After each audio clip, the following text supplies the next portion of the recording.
Jesus is dead, but the Romans need to be certain.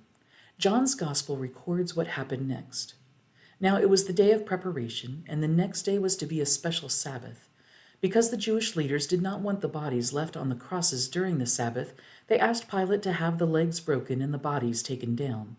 The soldiers therefore came and broke the legs of the first man who had been crucified with Jesus, and then those of the other. But when they came to Jesus and found that he was already dead, they did not break his legs. Instead, one of the soldiers pierced Jesus' side with a spear, bringing a sudden flow of blood and water. The Jewish leaders wanted the bodies down before the Sabbath began at sundown. Leaving crucified bodies on display during the Sabbath would be defiling, so they asked Pilate to speed things up. The method was brutal but effective. They'd break the victim's legs with a heavy mallet.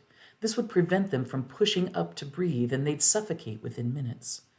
That's what they did to the two criminals crucified with Jesus. But when they came to Jesus, he was already dead, so they didn't break his legs. John sees in this the fulfillment of Scripture. The Passover's lamb's bones couldn't be broken. Jesus, being the Passover lamb, his bones remained intact. But to make absolutely certain Jesus was dead, one soldier took his spear and thrust it into Jesus' side. This wasn't a gentle poke. Roman spears were designed to kill. This was a deep thrust, probably into the chest cavity, perhaps even piercing the heart or lungs. And out came blood and water. John, who was an eyewitness, emphasizes this detail.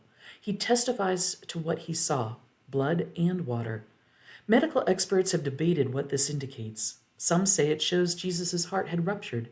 Others say it demonstrates that he was truly dead, that his blood had begun to separate into its components.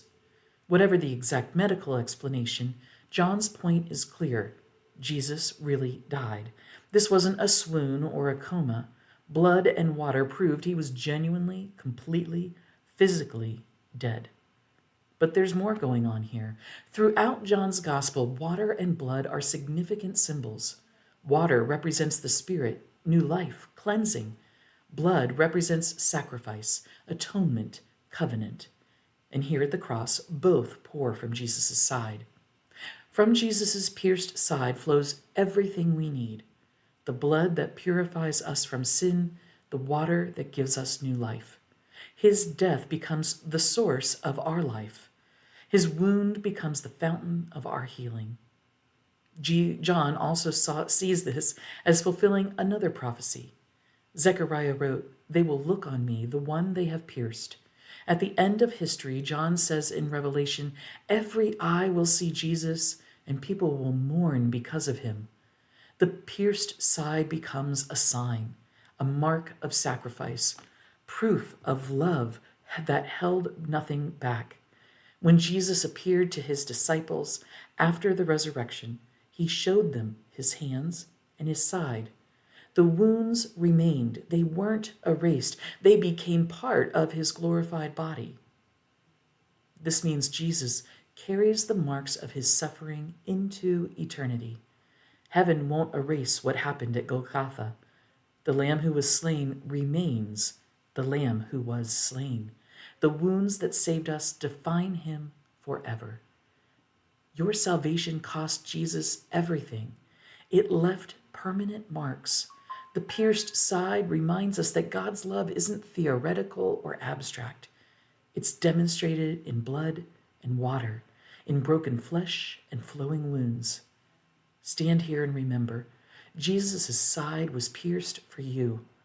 From that wound flows your forgiveness, your cleansing, your new life.